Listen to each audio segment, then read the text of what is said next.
खुलुमबाय आं सिबिरानि ब्रह्म नोंथांमोननिसिम फिन आं सानसेयारि खौरां लानानै फैबावबाय नोंथाङा जुदि चेनेलाव गोदानबा सानफ्रोमबो फुंनि समाव खौरां मोननो थाखाय एसबी बड' निउज चेनेलखौ साबस्क्राइब खालामनानै ला नोंथाङा बे चेनेलाव सानफ्रोमबो फुंनि समाव खौरां मोननो हागोन।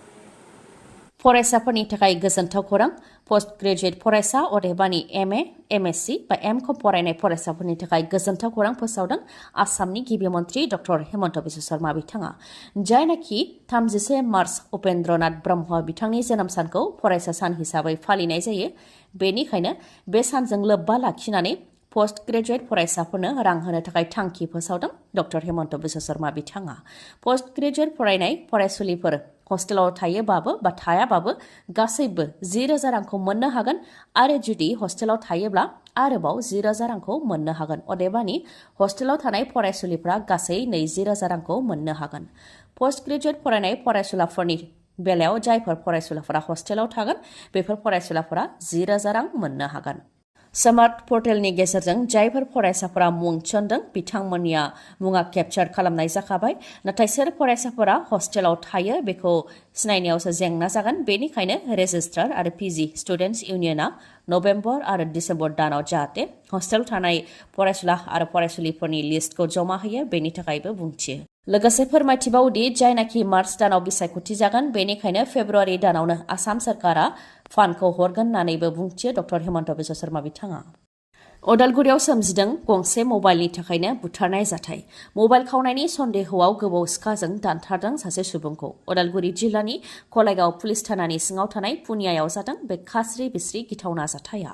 पार्टियुस सांमा मुंनि सुबुङा एक्का सांमाखौ गोबौ सिखाजों दाननानै बुथारदों। एक्का सांमानि बिफाया फोरमायथिनाय बादिब्ला मबाइल खावनायनि सन्देहआव पार्टियुस सांमाया एक्का सांमाखौ सेबफैदोंमोन। ओजोंहाय मबाइल खावाखै होनानै एक्का सांमायाबो जावले जावले बुंथिदोंमोन। बेयावनो सानैनि गेजेराव दान्थे बिदान्थे जानायाव पार्टियुस सांमाया हरखाबै गोबौ सिखाजों एक्का सांमाखौ दानथारदों जायजों बिथाङा जायगायावनो जिउ खोमानो गोनां जादों। बे समाव नखरनि सुबुंफोराबो खामानि मावनो थाखाय बायजोआव दंहैयोमोन होननानै फोरमायथिदों। मानसि बुथारनाय जाथायनि सोमोन्दै भकतपारा पुलिसनो खौरां हरनायाव भकतपारा पुलिसा जाथायथिलियाव नुजाथि फैनानै मानसि दानथारनायाव बाहायनाय सिखाखौ बोखांफैदों होननानै फोरमायथिदों। ओजोंहाय दायनिगिरि पार्टियुस सांमाया जाथाय खालामखांनायनि उनाव खारखोमानानै दं होननानैबो फोरमायथिदों। फोरमायथिबावनाय बायदिब्ला मबाइल खावनायनि अजद होनानै पार्टियुस सांमाया सिगांनि समावबो फैनानै बेबायदिनो दावराव दावसि खालामफैखांबाय आरो न'आव थानाय साइकेल बायदि बायदि गासैखौबो लानानै थांखांबाय होननानैबो फोरमायथिदों एक्का सांमानि बिफाया। दुर्गा फुजा खुंफुं आफादनि थाखाय गोजोनथाव खौरां जायफोर कमिटिया दुर्गा फुजा खुंबोनाया 3 बोसोर जाबाय बिथांमोननो 10,000 रां होनो थाखाय फोसावदों आसामनि मन्त्रि जयन्त मल्ल बर'आ बिथाङा।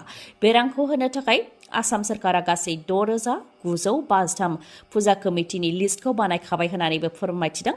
दुर्गा फुजानि उनाव राज फुजानि थाखायबो होनाय जागोन। बेनिखायनो फुजा कमिटिया जाहाथे सान्दा हरनो थाखाय जरजबस्ति खालामा बेनि थाखाय खावलायदों मन्त्रि जयन्त मल्ल बर'आ बिथाङा।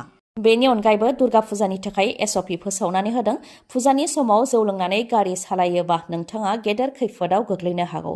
जिल्ला प्रशासन पुलिस हान्थामेला बिफान आरो एक्साइज बिफान जथायै लामा लामा गोख्रों नोजोर लाखिगोन होननानै फोरमायथिदों। फुजानि समाव सोरबा जौ लोंनानै गारि सालायोबा नोगोद 10,000 रां जुरिमाना होनांनायजों लोगोसे बिथांनि लाइसेन्सखौबो केन्सेल खालामनानै होनाय जागोन होननानै गोख्रों रावजों बुंथिदों हान्थामेला बिफाननिफ्राय। हान्थामेला बिफाननिफ्राय रायजो राजाफोरनिसिम गोख्रोङै सांग्रांथि होबावदों दि हान्थामेला बिफाननि मिनिस्टारनि बिथोन बायदियै जौ लोंनानै गारि सालायग्राफोरखौ जुरिमाना फोनांनायजों लोगोसे लाइसेन्स केन्सेल खालामनायनि अनगायैबो जौ लोंनानै गारि सालायनायाव हमजायोबा थोंजोङै एरेस्टबो खालामनाय जागोन होननानै फोरमायथिदों।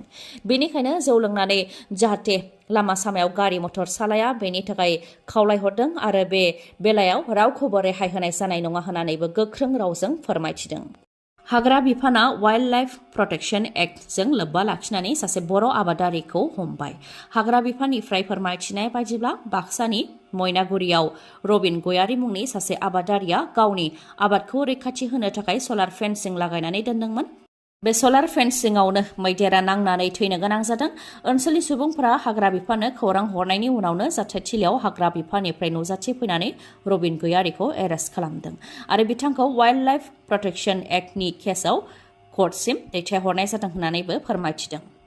बड'लेण्ड इउनिभार्सिटिखौ गाज्रि मुं होनो नाजानायनि अजद होदों दुलाराय बर' फरायसा आफादनिफ्राय बड'लेण्ड इउनिभार्सिटिनि भाइस चेन्सेलरखौ होखारनो थाखाय धर्ना होबाय थानायनि गेजेरावनो 16, 17 आरो 18 अक्ट'बराव नागा बड'लेण्ड इउनिभार्सिटियाव दावबायफैनो गोनांखौ लानानै बिटिसि सोरखारजों सावरायनानै धर्नाखौ एबसुआ दोनथ'दोंमोन आरो 19 अक्ट'बरनिफ्राय धर्ना होफिननो गोनांमोन नाथाय बेयावबो बेले बेजे खालामदों होननानै फोरमायथिदों एबसुनिफ्राय लोगोसे फोरमायथिबावदों दि 16, 17 आरो 18 अक्ट'बराव नागनि हान्जाया बड'लेण्ड इउनिभार्सिटियाव नुजाथि फैनो गोनांमोन नाथाय नागनि हान्जानिफ्राय जेबो नटिस हरालासे आरो जेबो जाहोन गैयालासे नागनि हान्जाया बड'लेण्ड इउनिभार्सिटियाव नुजाथि फैयाखै आरो उननि समाव माब्ला नुजाथि फैगोन बेनिबो जेबो खौरां गैया जेराव खैसार थानो हागौ जाय दायनिगिरिया अदेबानि बड'लेण्ड इउनिभार्सिटिनि प्रफेसर लाइस्राम लादुसिङा बड'लेण्ड इउनिभार्सिटिखौ सिरियै सालायगासिनो दं बेनिनो खैसार थानो हागौखौ सन्देह खालामो होननानै फोरमायथिदों दुलाराय बर' फरायसा आफादनिफ्राय मानोना आसामनि गुबुन गुबुन कलेजफोराव नागनि हान्जाया नुजाथि हैदों काजलगावनि इउएन ब्रह्म कलेजावबो नागनि हान्जाया दावबायहैबाय नाथाय बड'लेण्ड इउनिभार्सिटियाव दावबायफैयाखै बेयाव बड'लेण्ड इउनिभार्सिटिखौ गाज्रि मुं होनो थाखाय खैसार थानायनि सन्देह खालामदों दुलाराय बर' फरायसा आफादनिफ्राय लोगोसे नागनि हान्जाया जाहाथे बड'लेण्ड इउनिभार्सिटियाव थाबैनो दावबायफैयो बेनि थाखायबो खावलायो बिथांमोनहा मानोना बेयो बड'लेण्ड इउनिभार्सिटिनि थाखाय गोनांथार नागनि हान्जाया बड'लेण्ड इउनिभार्सिटियाव दावबायफैनाया उन जायोब्लाबो बड'लेण्ड इउनिभार्सिटिनि प्रफेसर लाइस्राम लादुसिंखौ बड'लेण्ड इउनिभार्सिटिनिफ्राय होखारनाया सिगां जाग्रोथारनांगौ होननानैबो दाबि खालामो बिथांमोना लोगोसे फोरमायथिबावदों दि 20 अक्ट'बराव बिटिसि सोरखार प्रमद बर' स्टाफ अफिसारफोर आरो दुलाराय बर' फरायसा आफाद जयैनो गभर्नरजों सावरायगोन होननानै बिटिसि सोरखारा खावलायनाय लेखायै बे थिरांथाखौ लानाय जादोंमोन जुदि बे सावरायनायाबो फेलें जायोबा अदेबानि जेबो फिथाइ थायाबा नङाबा सावरायनाया उन जायोब्ला दुलाराय बर' फरायसा आफादा बेनि अखानायैनिफ्रायनो फिन धर्ना होनाय हाबाफारिखौ लाफिनगोन होननानै बुंथिदों दुलाराय बर' फरायसा आफादनिफ्राय गोजोन्थों खौरां बिटिआरनि क'क्राझाराव खुंजानाय सन्टोष ट्रफि 2023-24 नि फाइनाल राउन्डआव जायगा आवग्रिनो हाबाय आसाम स्टेट जोलुर हान्जाया आसाम फुटबल एसोसिएशना आसाम स्टेट हान्जानि साफ्रोमबो गेलेगिरि कोच आरो मददगिरि बिथांमोननिसिम साबायखर बावहरदों सन्टोष ट्रफि 2023-24 नि गेलेनाया आसामनि हान्जाजों लोगोसे बिहार रेलवेज चंडीगढ़ राजस्थान आरो हिमाचल प्रदेशनि गेजेराव जादोंमोन जेराव आसामनि हान्जानि साफ्रोमबो गेलेगिरिफ्रा गावसोरनि रोंगौथिखौ दिन्थिनानै मोनफानि उनाव मोनफा देरहाबोनायखौ मोननो हादों आसामनि हान्जाया गिबियाव बिहारखौ 5-0 गलाव फेजेननो हादोंमोन बेनि उनाव रेलवेजखौ 1-0 गलाव चंडीगढ़खौ 2-0 गलाव राजस्थानखौ 5-0 गलाव आरो हिमाचल प्रदेशखौ 7-0 गलाव फेजेननो हानानै सन्टोष ट्रफि ग्रुप डी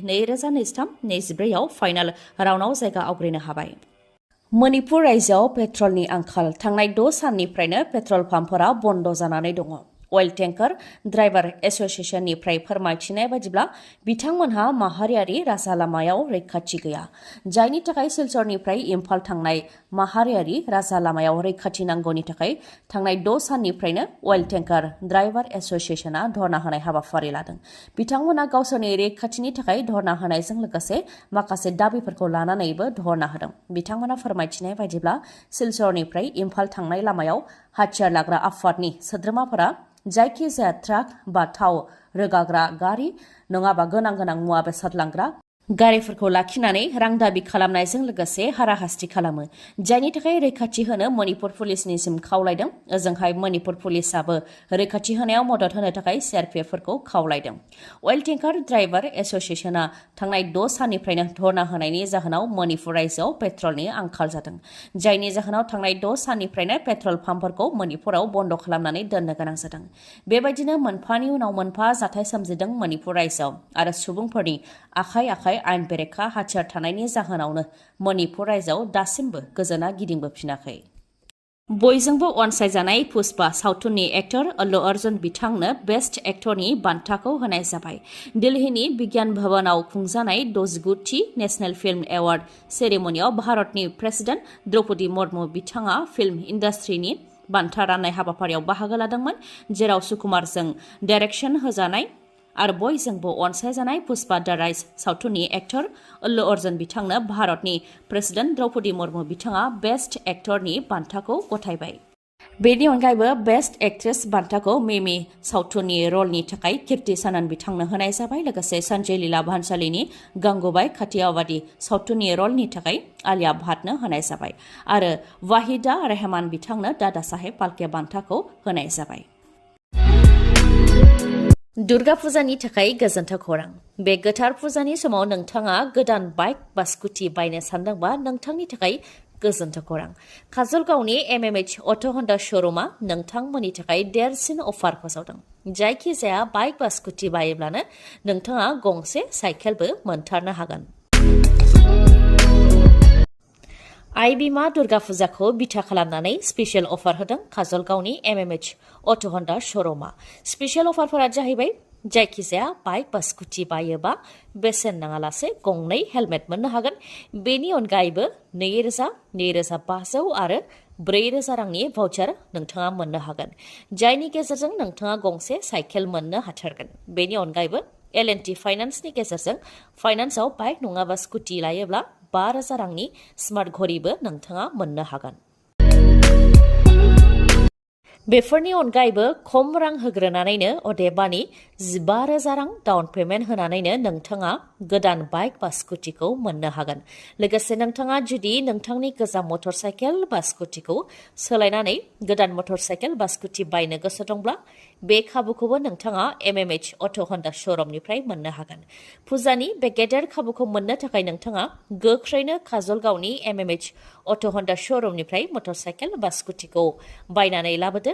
आबुङै मिथिनो हास्थायोब्ला 9101037416 नङाबा 8720957824 नङाब्ला 7002252878 बे नाम्बाराव खौरां लाहरनो हागोन। गोजोन्थों। खौरांखौ जोबजासे नायनायनि थाखाय गोजोन्थों। नोंथाङा जुदि खौरांखौ मोजां मोनदोंबा अन्नानै लाइक, कमेन्ट आरो शेयार खालामनो दाबाव। गोजोन्थों।